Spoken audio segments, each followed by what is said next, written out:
guys, and welcome back to my YouTube channel. I'm continuing to record this video. In this last, maybe one of before last videos, I want to talk about how state and federal exams are constructed and what they're looking for when you test for interpreting. And in this video, we're going to talk about accuracy, embellishments, omissions, key points, and style of delivery. It's not an accident that one of the so-called requirements or one of the rules for medical interpreter, one of the main portion is accuracy. So accuracy, it means to deliver. Time to be accurate is most important is in the simultaneous and consecutive. Accuracy, it means to deliver meaning for meaning from one language to another. So the first portion of the test, or where you're gonna be checked, what is your accuracy? And there is different levels of accuracy. We will have accuracy on the meaning. Then we have accuracy of timings. For example, if there is date, times, phone numbers. Accuracy of instructions, 5 milligrams twice a day for 10 days, whatever it is. This is all accuracy. And then we have accuracy in description of colors or symptoms. I have headache and I vomit. I am feeling just tired, wheezing. Accuracy in describing the symptoms using exact words. And then if it's legal, will be accuracy in describing. For example, a red car was following me, guy shot from the window, whatever it is, accuracy in sequence of events. So you see how many accuracy I describe here. So many things to be attentive of. Okay, what is embellishment? What is the error of embellishment? When you add something, this is not good.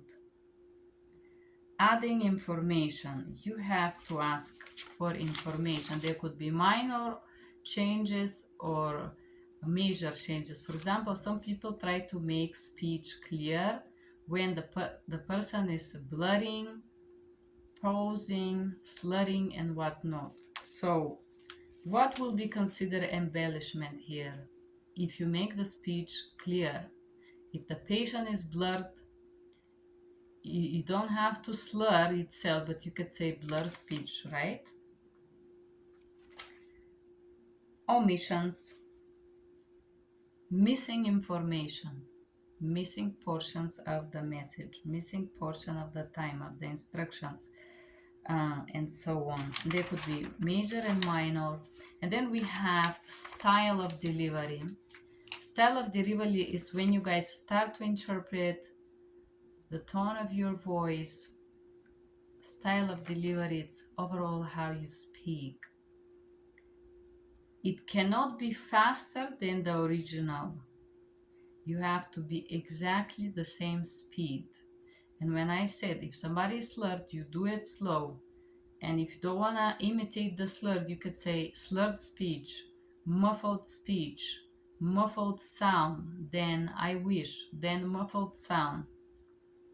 To be exactly as the original. Register of the tone. Register, it means low register and high register. High register, it means highly technical. If the doctor use highly technical words, you have to do the same. Today we're gonna do cholecystectomy, removal of the gallbladder. This is exactly what it means. There is the same word cholecystectomy in the target language. You say we're gonna do cholecystectomy, which is the removal of the gallbladder and whatnot. So repeat exactly the same register. If the patient does not understand, they will be like, doctor, I don't know what this word means. And you're gonna interpret.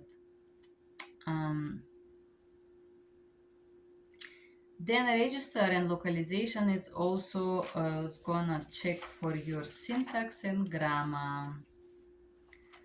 So in the consecutive interpreting, there is acquisition and rendition. So you have two portions. One is listening and taking note, and the second portion is delivering the message. Simultaneous, you speak while other person speak. For me, the rule for simultaneous, I hear 3 words, I say 3 words, and so on. Simultaneous is extremely stressful. Sign translation technique, deal with the paragraph. Heavy vocabulary, you have to put subject, verb, and the rest. You are supposed to fill this form because XYZE. Consecutive interpreting, it's way more severely judged. The reason why is because you have the time. You have a right to request repetition in the test. Just remember, sometimes they purposely muffle on the test so you can request the repetition, and if you don't, it's not good for you because your rendition would be not exactly good. And